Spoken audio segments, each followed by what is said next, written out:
Welcome friends. Mahanadi சீரியலில் இன்றைக்கி எபிசோடில் என்ன சுவாரஸ்யமான சீன்ஸ் வரப்போகுதுன்றதை பற்றி பார்க்கலாம். நர்மதா நிவின் கூட ஸ்விம்மிங் பூல் பக்கத்தில் உட்காந்து விளையாண்டுட்டு இருக்கிறாங்க. அதை பார்த்த உடனே கங்கா ரொம்ப டென்ஷன் ஆகிடுறாங்க. நீ எழுந்து வா அப்படின்னு கூப்பிடுறாங்க. ஏங்க அவள் இன்னும் கொஞ்சம் நேரம் இருக்கட்டும், நான் பார்த்துக்கிறேன் அவளை அப்படின்னு சொல்கிறாரு நிவின். இன்னும் சாப்பிடலை அப்படின்னு சொல்லி வேகமாக கூட்டிகிட்டு போகிறாங்க. அங்கே பார்த்தா காவேரி நின்றுட்டுருக்குறாங்க. நீயும் நின்று பார்த்துட்டு தானே இருக்கிற, அவளை கூப்பிட மாட்டியா அப்படின்னு கேட்குறாங்க கங்கா. நர்மதா ஒரு ஆம்பளை பையன் கூட பேசி சிரிச்சிட்ருக்கிறா அப்படின்னு சொல்கிறாங்க. நிவின் நமக்கு தெரியாத ஆளா அப்படின்னு கேட்குறாங்க காவேரி. யாராக இருந்தால் என்ன அப்படின்னு சொல்கிறாங்க கங்கா. உங்களெல்லாம் பத்திரமா அம்மாட்ட கொண்டு போய் சேர்க்கறதே எனக்கு பெரிய டாஸ்காக இருக்கும் போலையே அப்படின்னு சொல்கிறாங்க. மாமாவை தவிர வேறு யார்ட்டையும் பேசி சிரிக்கக்கூடாது அப்படின்னு சொல்கிறாங்க நர்மதாட்ட. காவேரி நினைக்கிறாங்க இந்த அக்காவுக்கு என்னாச்சு, ஏதாவது லூஸ் பிடிச்சிருச்சோ அப்படின்னு நினைக்கிறாங்க. கங்கா அவங்க அம்மாட்ட ஃபோன் பேசிகிட்டு இருக்கிறாங்க. நர்மதா அவங்க காலேஜில் நடந்த விஷயத்தை பற்றியே யோசிச்சுட்டு தனியாக நின்றுட்டுருக்குறாங்க. இதுக்கிடையில் நர்மதா நம்ம இங்கேயே இருந்துடலாமா அப்படின்னு சொல்லிட்டு இருக்கிறாங்க. காவேரி அப்போ நீ ஸ்கூலுக்குலாம் போக வேணாமா அப்படின்னு கேட்குறாங்க. இங்கே ஸ்கூல்லாம் இல்லையா அப்படின்னு நர்மதா கேட்குறாங்க. இதுவும் நல்ல ஐடியாவாக தான் இருக்குது, எல்லோரும் இங்கே இருந்துருங்க அப்படின்னு சொல்லிட்டு இருக்கிறாரு நிவின். என்னாலலாம் இங்கே இருக்க முடியாதுப்பா, இங்கெல்லாம் ரொம்ப வேர்க்குது அப்படின்னு சொல்கிறாரு குமரன். மழை பெஞ்சிட்டு தானங்க இருக்குது, உங்களுக்கு எதுக்குங்க வேர்க்குது அப்படின்னு கங்கா கேட்குறாங்க. மழை பெஞ்சாலும் ஒரு மாதிரி வெக்கையாக தான் இருக்குது, நைட்லாம் ரூமில் தூங்குறப்ப ரொம்ப ஹீட்டாக இருக்குது அப்படின்னு சொல்கிறாரு குமரன். நிவின் சொல்கிறாரு, நான் ஏசியை போட்டுட்டு தானே வந்தேன், நீ மறுபடியும் ஆஃப் பண்ணிட்டியா அப்படின்னு கேட்குறாரு. குமரன் சொல்கிறாரு, அதென்ன மிஷின்லேருந்து கூலாக காற்று வருது, போட்டால் குளிருது, ஆஃப் பண்ணால் வேர்க்குது அப்படின்னு சொல்கிறாரு. அவர் அப்படி சொல்கிறத கேட்ட உடனே எல்லாருமே சிரிக்க ஆரம்பிச்சிடுறாங்க. ஃபேன் கூட எனக்கு செட் ஆகலை, அந்த சத்தத்தில் தூக்கமே வர மாட்டேங்குது, நம்ம கொடைக்கானலில் தான் ஏசி ஃபேன் எதுவுமே தேவையில்லை, நிம்மதியாக தூங்கலாம் அப்படின்னு சொல்கிறாரு குமரன்.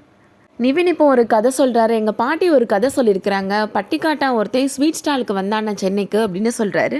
அங்கே ஒரு லட்டு இருக்கிறத பார்த்துட்டு இந்த லட்டு தான் வேணும்னு சொன்னானா, அதுவும் மேலே இருக்க லட்டு தான் வேணும்னு சொன்னானா அப்படின்னு சொல்கிறாரு.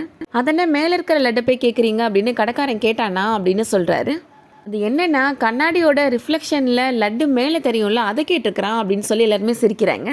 நிவின் இப்படி குமரனை கிண்டல் பண்ணி பேசி சிரிக்கிறத கேட்ட உடனே கங்காவுக்கு கோபம் வந்துடுது. அங்கேருந்து எழுந்து போயிடுறாங்க. ஒரு நிமிஷம் வாங்க அப்படின்னு கூப்பிடுறாங்க குமரனை. சீக்கிரம் போனேன், அப்புறம் அடி விழ போகுது அப்படின்னு சொல்கிறாரு நிவின். கங்கா நின்று அழுதுட்டுருக்குறாங்க. என்ன கங்கா, உனக்கு அம்மா ஞாபகம் வந்துருச்சா, நம்ம வேணா ஊர் போகலாமா அப்படின்னு கேட்குறாரு குமரன். நீங்கள் ஏங்க இவ்வளோ வெகுலியாக இருக்கிறீங்க அப்படின்னு கேட்குறாங்க கங்கா. இதுக்கு முன்னாடி நீங்கள் ஏசியை பார்த்ததில்லன்னு கூட வச்சுக்கோங்க, அதை ஏங்க அத்தனை தடவை சொல்லி காமிக்கிறீங்க, எல்லாரும் கேட்டு சிரிக்கிறாங்க அப்படின்னு சொல்கிறாங்க கங்கா.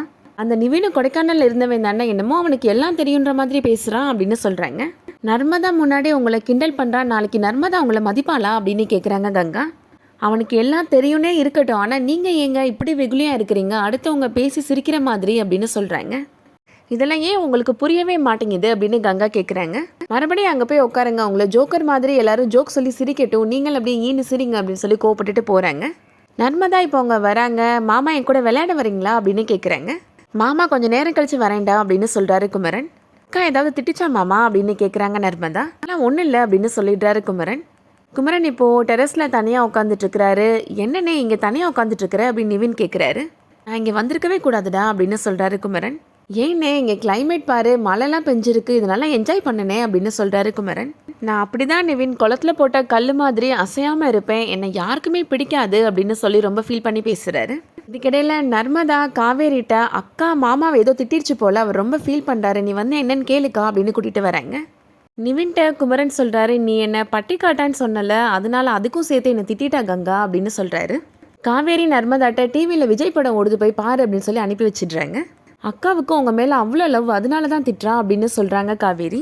நம்ம புருஷனை யாரும் கிண்டல் பண்ணக்கூடாது, நம்ம புருஷன் எல்லாரும் முன்னாடியும் கெத்தாக இருக்கணும்னு அக்கா நினைக்கிறா அப்படின்னு சொல்கிறாங்க காவேரி. நான் கெத்தாக இருக்கணும்ல அப்படின்னு சொல்கிறாரு குமரன். நான் அவளுக்கு ஏற்ற ஜோடியே கிடையாது, எப்போ பார்த்தாலும் எங்களுக்குள்ளே பிரச்சனை வந்துட்டே இருக்குது அப்படின்னு ரொம்ப ஃபீல் பண்ணி பேசுகிறாரு. நிவின் சொல்கிறாரு, உனக்கு இப்போ தானே கல்யாணம் ஆயிருக்கு, ஹஸ்பண்ட் ஒய்ஃப் புரிஞ்சுக்கணுன்னா குறைஞ்சபட்சம் 1 வருஷமாவது ஆகுனே அப்படின்னு சொல்கிறாரு. எப்படி உனக்கு தெரியும் அப்படின்னு குமரன் கேட்குறாரு. எல்லாரும் சொல்லி கேள்விப்பட்டிருக்கிறேன் அப்படின்னு சொல்கிறாரு நிவின். அதெல்லாம் உனக்கு பட்டாதான் தெரியும் அப்படின்னு ஃபீல் பண்ணிட்டு போகிறாரு குமரன். காவேரி நிவின்ட்ட சொல்கிறாங்க, நீங்கள் ஒன்றும் கவலைப்படாதீங்க, இது காதலில் வர மோதல் தான் அப்படின்னு சொல்லிட்டு போகிறாங்க. நிவின் மனசில் நினைக்கிறாரு, நமக்குள்ளே மோதல் தான் வந்துட்டுருக்குது, காதல் எப்போ தான் ஆரம்பிக்குமோ அப்படின்னு நினைக்கிறாரு. அதோட இன்றைக்கான எபிசோட் முடியுது. இந்த வீடியோ உங்களுக்கு பிடிச்சிருந்துச்சுன்னா லைக் பண்ணிக்கோங்க. சீரியல் அப்டேட்ஸ்க்கு நம்ம சேனலை சப்ஸ்கிரைப் பண்ணிக்கோங்க. தேங்க்ஸ் ஃபார் வாட்சிங்.